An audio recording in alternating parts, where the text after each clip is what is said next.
Selamat datang di Pelangi Kasih Channel, tempat kita sama-sama belajar memaknai perjalanan hidup.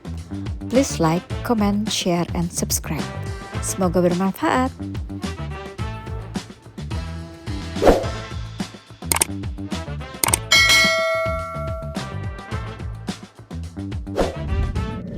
Angel, kemarin lu liburan kemana yang terakhir ya? Terakhir liburan bulan April, Mei, liburan sekolah ke Madeira, Portugal, ya. Lancar perjalanan? Iya, ada tantangannya juga karena sempet itu juga waktu kita terbang itu kan dari Amsterdam ke Lisabon, naik pesawat, terus dari Lisabon kita harus naik pesawat lagi ke Madeira. Nah itu karena Madeira itu kan sebenarnya pulau kecil dan lapangan terbangnya juga kecil, jadi itu kadang-kadang tergantung sama anginnya juga. Jadi waktu mau mendarat nggak bisa, udah nyoba 2 kali pesawatnya untuk mendarat nggak berhasil, akhirnya kita harus terbang balik lagi ke Lisabon. Itu perjalanannya dari Lisabon ke Madeira itu 1,5 jam, berarti itu kita bolak-balik itu 3 jam lah ada.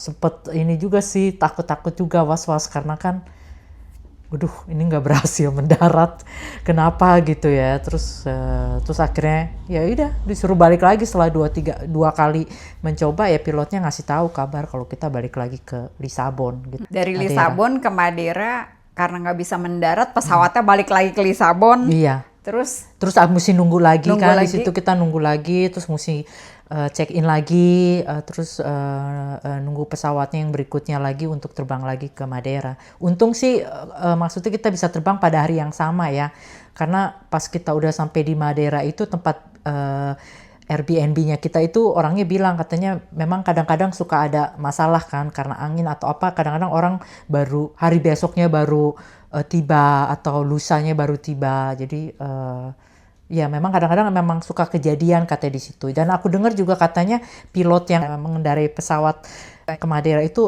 harus punya SIM khusus karena itu memang katanya paling sulit untuk mendarat untuk di mendarat situ. Karena anginnya banyak dan ini itu kecil ya, kecil, landasannya pendek.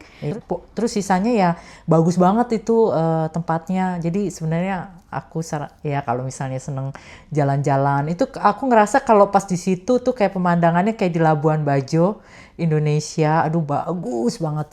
Tapi cuacanya yang enak juga gitu loh, 19-20 derajat. Jadi benar-benar kalau emang demen jalan di gunung-gunung atau di kabut, ada hutannya juga yang berkabut gitu, itu bagus banget. Di situ emang favoritnya orang-orang yang memang suka jalan kaki ya. Iya di situ. Ya. Kemarin karena ada keterlambatan karena kalian nggak bisa langsung mendarat, ada kompensasi dari risk versi nggak dari travel insurance? Atau dianggapnya itu emang force udah majeure? Iya kan, karena pada saat itu mereka udah balik lagi, toh kita boleh naik pesawat lagi, kita nggak usah ekstra bayar lagi gitu loh. Karena mereka kan ya udah termasuk dalam perjalanan ini gitu loh. Jadi kita nggak ada tambahan mesti bayar atau diganti sama asuransi atau apa, enggak. Karena keterlambatannya juga enggak. Biasanya kan kadang-kadang kalau terlambat datang atau apa gitu, pihak maskapai penerbangannya kan ngasih kompensasi gitu. Tapi mungkin karena situasi alam jadi nggak usah ya? Enggak sih, enggak. Waktu berapa tahun yang lalu kita ke Maumere, cuman nggak bisa. Terus akhirnya kita karena masalah angin juga itu, terus akhirnya pesawatnya terbang lagi ke Bali. Kita mesti balik lagi ke Bali, nunggu di dalam pesawat. Terus akhirnya berapa jam kemudian, 1 jam kemudian dia terbang lagi, terus baru sampai. Itu waktu itu kita juga nggak ada kompensasi, nggak ada apa. Jadi kayaknya itu udah biasa ya kalau misalnya pesawatnya maksudnya bisa mengusahakan orang bisa ke tempat tujuan, itu kayaknya nggak usah. Angel, lo kan kerjanya sebagai guru ya, jadi kemarin perginya itu pada saat liburan sekolah. Setahun dapat berapa banyak liburan sebagai guru di Belanda? Lumayan banyak. Kita mulai dari kita biasanya liburan sekolah dimulai itu kan setelah liburan musim panas ya. Itu liburan musim panas aja 6 minggu.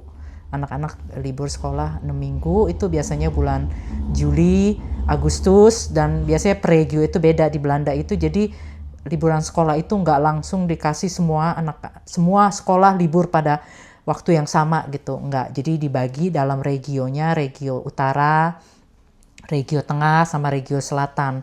Nah, biasanya itu tiap tahun beda-beda. Bisa misalnya tahun ini regio utara yang libur dulu, terus 2 minggu kemudian regio tengah, terus 2 minggu kemudian regio selatan. Jadi pemerintah emang buat begitu supaya orang, kadang-kadang kalau orang udah libur barengan itu kan bisa bikin kayak kita lebaran nih, misalnya libur lebaran kan bersamaan, jadi macet apa segala macam kan, orang pulang kampung atau apa. Nah itu pemerintah mau mencegah supaya nggak terlalu sibuk gitu loh dengan orang-orang yang mau berlibur gitu loh. Jadi untuk transportasinya, jadi memang udah dipikirin. Nah jadi terus misalnya tahun depan misalnya regio yang di tengah dulu yang akan berlibur, kemudian regio selatan, terus kemudian regio utara. Ya jadi itu biasanya 6 minggu, namanya liburan musim panas, summer. Kemudian setelah summer itu bulan Oktober biasa ada libur lagi 1 minggu, itu namanya liburan musim gugur. Nah itu 1 minggu. Setelah liburan musim gugur bulan Desember 2 minggu biasanya itu liburan Natal dan Tahun Baru. Nah itu biasanya bulan Desember, Januari. 2 minggu setelah itu bulan Februari ada libur lagi. Itu libur awal tahun, libur awal tahun. Iya, foyer vakansi. Itu biasanya seminggu. Nah setelah itu bulan April, Mei itu ada libur namanya Mei vakansi, liburan bulan Mei. Itu 2 minggu biasanya. Tapi itu tiap sekolah juga beda-beda ya itunya, apa nentuin kapan Mei vakansinya gitu. Nah yang liburan awal tahun itu juga biasanya beda-beda juga, regio selatan, regio utara. Kemudian setelah Mei vakansi atau liburan bulan Mei itu baru ada liburan summer lagi. Iya. Jadi total kurang lebih 12 minggu. Iya, itu aja 6 minggu untuk summer. 1 minggu musim gugur, 2 minggu Natal Tahun Baru, foyer vakansi yang awal tahun 1 minggu. 2 minggu 12 minggu. 12 minggu. Ya, memang 12 minggu ya. Ya. Mewah ya jadi guru. Ya, tapi sebenarnya walaupun kelihatannya kita banyak libur 12 minggu itu jadi guru ya, tapi tetap aja maksudnya ada banyak jam-jam yang harus kita di luar jam kerja itu kita harus tetap kerja gitu loh. Jadi kalau misalnya kayak raport gesprekken of oudergesprekken itu mana apa namanya kalau di Indonesia Teachers pembicaraan meeting sih kalau itu ya.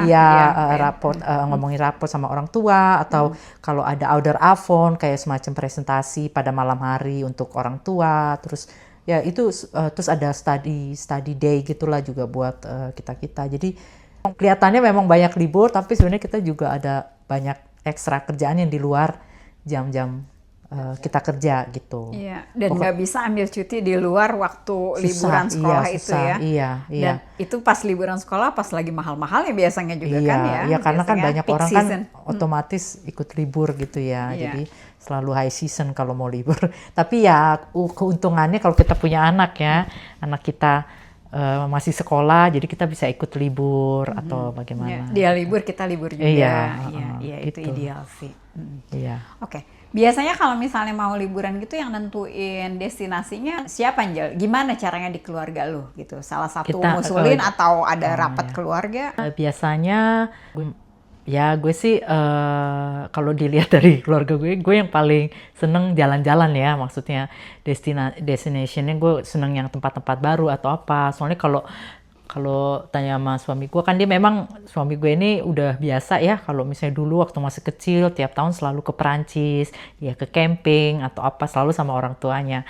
Nah tapi kalau gue ini kan demennya ke tempat-tempat baru yang belum pernah gue kunjungin gitu. Nah jadinya ya kebanyakan ya jadi suami gue jadi ikut aja gitu loh, ikut belajar juga maksudnya untuk tempat-tempat baru. Jadi ya biasanya gue yang bilang yuk kita kesini yuk gitu. Dan itu biasa kita variasiin sih tiap tahun, nggak selalu pergi yang jauh-jauh. Jadi misalnya dikombinasiin, misalnya tahun lalu udah pergi yang jauh, misalnya ke Korea, Jepang. Nah jadi tahun ini kita yang deket-deket di Eropa. Di Perancis. Mungkin tahun depan lagi kita ke Indonesia atau ya bagaimana. Tapi biasanya paling seneng sih maunya pulang ke Indonesia terus ya. Soalnya banyak keluarga juga di Banyak sana. keluarga dan kayaknya nggak ada habis-habisnya tuh ya. Tempat mau dikunjungin kayaknya ada aja. Ada gitu aja. ya. Nah itu biasanya kan kita kalau libur ke Indonesia itu kita pasti selalu ke keluarga dulu. Nah nanti dari keluarga itu biasa kita sama suami dan anak-anak itu biasanya cuman kita berempat aja ya, anakku 2, suami, itu kita biasa jalan sendiri lagi kemana gitu. Biasa kita menjajaki pulau Indonesia yang lain gitu. Itu biasa kita kombinasiin. Iya. Ya.